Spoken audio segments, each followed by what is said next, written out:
What's going on, everybody? Mr. Tryhard here, and today they announced Rocket League is coming to television.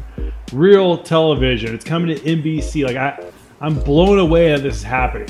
I can't imagine how this is going to impact the game, but I do have some thoughts, but we'll touch on that later.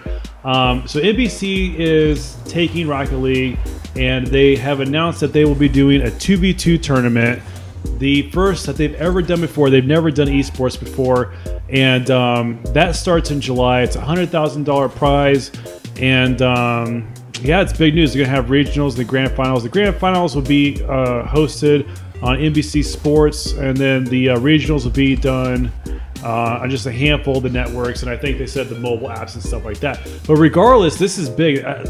We're going to see an audience, or there's going to be an audience that's never even heard of Rocket League before, that's going to be seeing this on live television, and the game is going to have substantial growth. But again, we'll touch more on that in a second. I read the article from Mashable. It was really interesting. They talked about why NBC picked Rocket League, and I agree with a lot of the points. Like one thing they mentioned, it's a non-violent game. You have the cars can get demolished, obviously, but there's no final kills, they said. So you can always come back into the game. There's no blood or anything like that. So that's a good point. I mean, it's relatable to all audiences, and parents don't really have to worry about that violent aspect of it.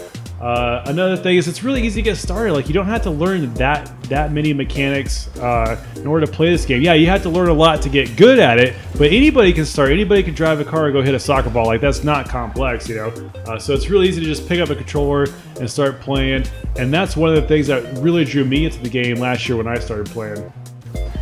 And then they like that the fact that it has kind of like a sport theme to it because it's based on soccer. And obviously NBC is really big into sports, broadcasting sports and stuff like that. So I think they think that because it's based on soccer, and soccer is a huge phenomenon worldwide, that it's going to be a great game to start with for esports, because they can easily correlate that with their traditional sports audience that they already have. And I think that makes a lot of sense. NBC is really thinking this through. And then the last reason I saw was they just like the Sonics team. Like, who doesn't like the Sonics team? With all the updates they do and the time and energy they spend into making this game better for the community, and the new in-game items and stuff, the new RLCS rules they just announced, the rank system that they introduced, like everything that they're doing is, well, not everything, but the majority of the things that they are doing are really good for the game. And I think people really respond to that, and they really appreciate the work that they put in. And like I said, like the frequent, constant updates.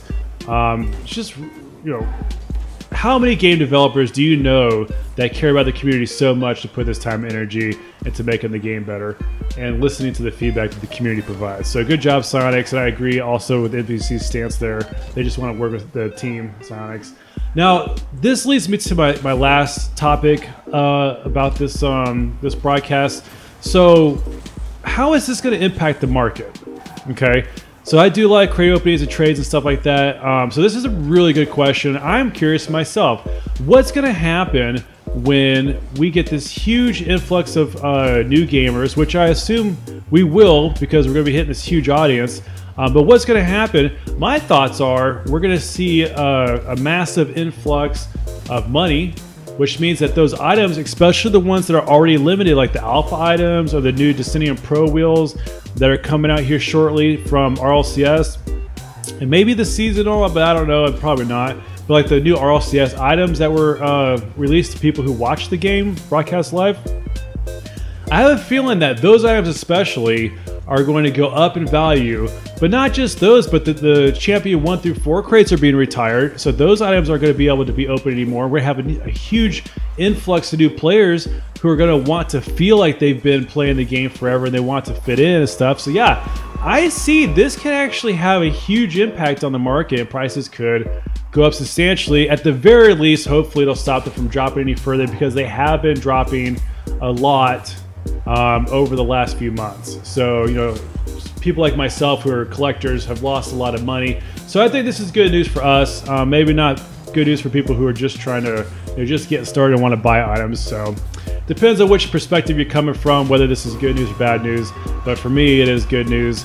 So I'm excited about that. The last thing I want to talk about is I will be going to GexCon as a special guest. This is the first time I've ever gone to a convention as a special guest, so I'm super excited about that. It's in Northern Virginia, so if you're in the area or can travel that way, it's July 8th and 9th. I'll be there both days, doing meet and greets and stuff like that. So if you're in the area, come say hi. I'd love to meet you and hang out and stuff. I'll be there both days, and Mrs. Tryhard will be there as well, so you can meet her too. So yeah, we'll be hanging out, having fun, just meeting people. That's what I love to do, and we'll be there and love to see you there. Denial eSports will be there as well. So that's Corrupted G, Latimer, and Sad Jr. So anyways, they'll be there, so you can check them out, say hi to them as well. And yeah, I'm super excited, man. Lots of cool stuff coming out. The new Overdrive crate's coming out. I know I keep saying this all the time, but like, I am so hyped about the Overdrive crate. I was disappointed about Nitro really bad. Looks like the replay is over. So in the video here, I don't want to take up any more of your time. Guys, I'm super excited. This thing with NBC and everything else that's going on. Sonics, if you're seeing this, which I doubt you are, but if you do, great job, guys. This game is so much fun, and it's never going to get old as long as you keep putting this time and energy into it. Guys, that's the end of this video. Thanks for watching. I'll talk to you later.